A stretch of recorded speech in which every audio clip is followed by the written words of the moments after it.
Hi friends, मैं आकांक्षा शर्मा जी की वित्त आकांक्षा में आपका स्वागत करती हूँ। फ्रेंड्स, आज हम नीति आयोग से संबंधित अति महत्वपूर्ण फैक्ट करने वाले हैं। ये फैक्ट आपको याद रखना बहुत ज़रूरी है। ऐसे ही सभी आयोग का मैं एक छोटा छोटा सा वीडियो लाके ये सभी करवा दूंगी और एक मैराथन वीडियो लेके आऊँगी जिसमें ये सभी रहेंगे। तो चलिए स्टार्ट करते हैं। बहुत ही शानदार है ये। और ये MPPSC प्री का जो मेरी एस सीरीज़ चल रही है क्रैश कोर्स की, उसका 33वां भाग है। इसके पहले 32 भाग कर चुके। अगर आप ये पूरे एस सीरीज़ देख लेंगे तो आपका प्री क्लियर होने से कोई भी नहीं रोक पाएगा। तो आप सभी वीडियोस ज़रूर देखिएगा जो भी मैं भेज रही हूँ और जो भी मैं बना रही हूँ। इसके अलावा MP का भी अलग पार्ट बना रही हूँ। एस सीरीज़ में ही शामिल है बट वो MP का मैंने अलग करके रखा है। उसमें MP के सभी टॉपिक करवा रही हूँ, तो नहीं देखे हैं तो वो भी देख लीजिएगा। तो चलिए स्टार्ट करते हैं। सबसे पहले जो नीति आयोग है, नीति आयोग का पुराना नाम अगर पूछा जाए तो पुराना नाम नीति आयोग का क्या है? योजना आयोग है। और ये 1950 में बना था और अभी इसको बदल के नीति आयोग बना दिया गया है। और नीति आयोग की स्थापना कब की है? 1 जनवरी 2015 में। और नीति आयोग का मुख्यालय पूछे तो कहाँ पे है? नई दिल्ली में है।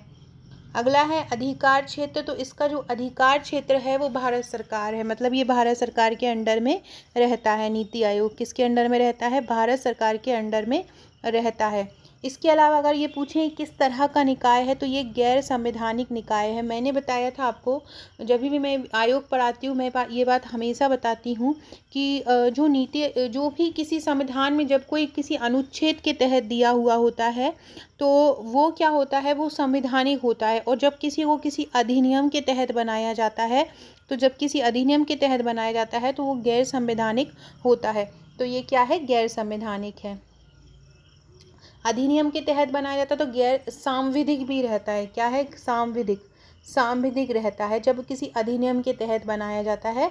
और ये कैसा है? ये इसको योजना आयोग की जगह पर गठित किया है, एक संगठन थिंक टैंक के रूप में इसको गठित किया है। तो ये कैसा है? गैर संवैधानिक। ये बहुत इंपॉर्टेंट, ये पूछे आएंगे नीति आयोग किस प्रकार की संस्था है, तो नीति आयोग गैर संवैधानिक संस्था है।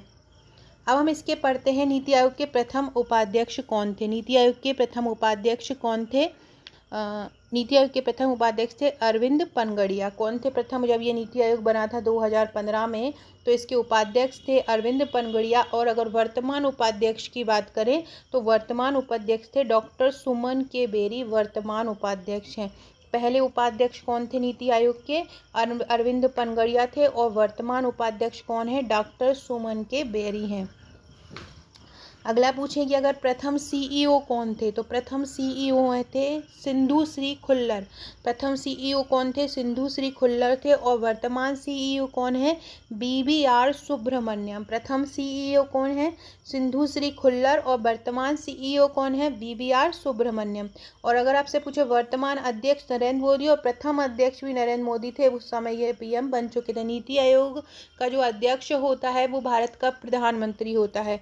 और प्रथम CEO कौन थे? सिंधु श्री गुल्लर। वर्तमान CEO कौन है? BBR सुब्रमण्यम। प्रथम उपाध्यक्ष कौन थे? अरविंद पनगड़िया। और वर्तमान उपाध्यक्ष कौन है? डॉक्टर सुमन के बेरी। फ्रेंड, ये मेरी MPPSC प्री की टेस्ट सीरीज़ है। बहुत ही शानदार ये टेस्ट है।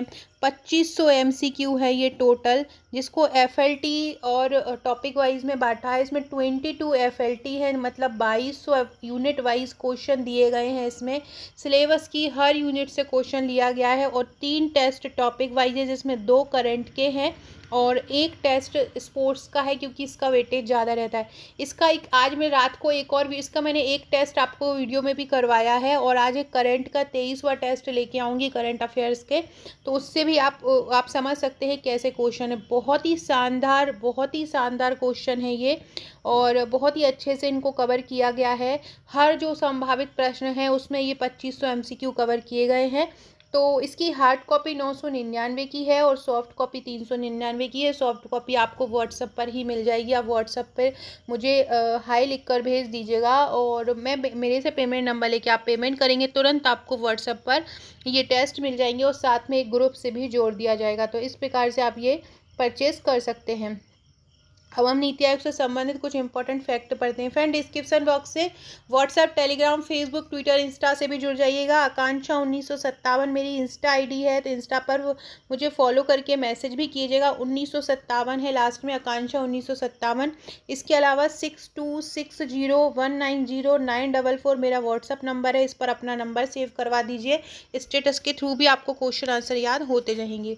नीति आयोग कोई भी वित्तीय आवंटन नहीं करता है। जैसे कि योजना आयोग पहले वित्तीय आवंटन करता था, लेकिन नीति आयोग कोई भी वित्त का बंटवारा नहीं करता है, वो काम वित्त आयोग के पास है। तो नीति आयोग कोई भी वित्तीय आवंटन नहीं करता। अगर क्वेश्चन पूछा जाए क्या नीति आयोग कोई भी वित्तीय आवंटन करता है, या ये भी पूछा जा सकता है नीति आयोग के बारे में क्या सही नहीं है, तो ये बात फैक्ट याद रखिएगा कि नीति आयोग कोई भी वित्तीय आवंटन नहीं करता है। इसकी योजनाओं को अंतिम स्वीकृति जो देता है वो राष्ट्रीय विकास परिषद देता है। और राष्ट्रीय विकास परिषद की स्थापना आपसे पूछे तो राष्ट्रीय विकास परिषद की स्थापना हुई थी 1952 में।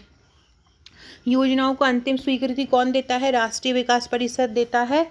और राष्ट्रीय विकास परिषद की स्थापना कब हुई थी? 1952 में। ये आपसे पूछेंगे कि नीति आयोग की जितनी भी योजनाएं होती हैं उनको स्वीकृति कौन देता है? तो राष्ट्रीय विकास परिषद देता है। नीति आयोग के लिए 13 सूत्रीय उद्देश्य रखे गए हैं। ये भी इम्पोर्टेंट है, ये भी आपसे पूछ सकते हैं। नीति आयोग के लिए कितने सूत्रीय उद्देश्य रखे गए हैं? तो नीति आयोग के लिए 13 सूत्रीय उद्देश्य रखे गए हैं। अब हम इसकी संरचना के बारे में पढ़ते हैं। तो संरचना में सबसे पहले होता है अध्यक्ष, जो कि भारत का प्रधानमंत्री होता है। इसके अलावा एक होता है उपाध्यक्ष। उपाध्यक्ष कैबिनेट मंत्री के समकक्ष होता है। कौन होता है? उपाध्यक्ष कैबिनेट मंत्री के समकक्ष होता है। और सीईओ कौन होता है? सीईओ सचिव के समान होते हैं।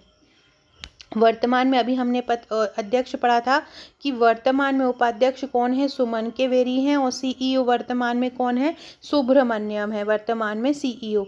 तो ये उपाध्यक्ष हैं और सीईओ सुब्रमण्यम है, उपाध्यक्ष सुमन बेरी हैं। पूर्णकालिक सदस्य कितने होते हैं? पूर्णकालिक सदस्य अधिकतम 5 होते हैं। कितने होते हैं पूर्णकालिक? अधिकतम 5 होते हैं। अंशकालिक सदस्य कितने होते हैं? अंशकालिक सदस्य 2 होते हैं। विश्वविद्यालयीन जो शिक्षाप्रद संस्थान होते हैं वहाँ से इनको लिए जाते हैं। और पदेन सदस्य 4 होते हैं। 4 पदेन सदस्य होते हैं, जिसमें वित्त मंत्री, गृह मंत्री, इनको शामिल किया जाता है। तो ये भी ध्यान रखना, पूर्णकालिक सदस्य अधिकतम कितने होते हैं? तो पूर्णकालिक सदस्य अधिकतम 5 होते हैं। अंशकालिक सदस्य अधिकतम कितने होते हैं? 2 होते हैं। और पदेन सदस्य कितने होते हैं? तो पदेन सदस्य 4 होते हैं। जो पदेन सदस्य होते हैं वो केंद्रीय मंत्री परिषद के होते हैं, ये भी ध्यान रखिएगा।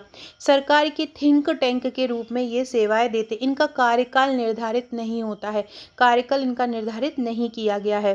पूर्णकालिक सदस्यों को राज्य मंत्री के बराबर दर्जा है। पूर्णकालिक सदस्यों को कैसा दर्जा होता है?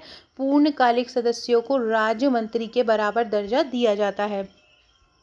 नीति आयोग की 3 प्रमुख शाखाएं होती हैं। कौन सी? शोध शाखा। नंबर 1 होती है शोध शाखा, और ये शोध शाखा ही थिंक टैंक के रूप में काम करती है। कौन सी? शोध शाखा ही थिंक टैंक के रूप में काम करती है। दूसरी होती है परामर्शदात्री शाखा, और तीसरी होती है टीम इंडिया शाखा। इस प्रकार से टोटल ये 3 शाखाएं होती हैं। इसके अलावा एक अधिशासी परिषद होती है। अधिशासी जो परिषद होती है उसमें सभी राज्यों के मुख्यमंत्री तथा केंद्र शासित प्रदेशों के उपराज्यपाल शामिल होते हैं। सचिवालय का निर्धारण आवश्यकता अनुसार होता है। नीति आयोग सहकारी संघवाद पर आधारित होता है। नीति आयोग किस पर आधारित होता है? सहकारी संघवाद पर आधारित होता है। फ्रेंड, एक और याद रखिएगा, ये उपाध्यक्ष जो होते हैं वो कैबिनेट मंत्री के समकक्ष होता है। और सीईओ जो होता है वो सचिव के समान होता है। जो भारत सरकार का जो सचिव होता है उसके समान होता है सीईओ। और उपाध्यक्ष होता है कैबिनेट मंत्री के समक्ष। और इसके अलावा जो पूर्णकालिक सदस्य होते हैं वो राज्य मंत्री के बराबर होते हैं।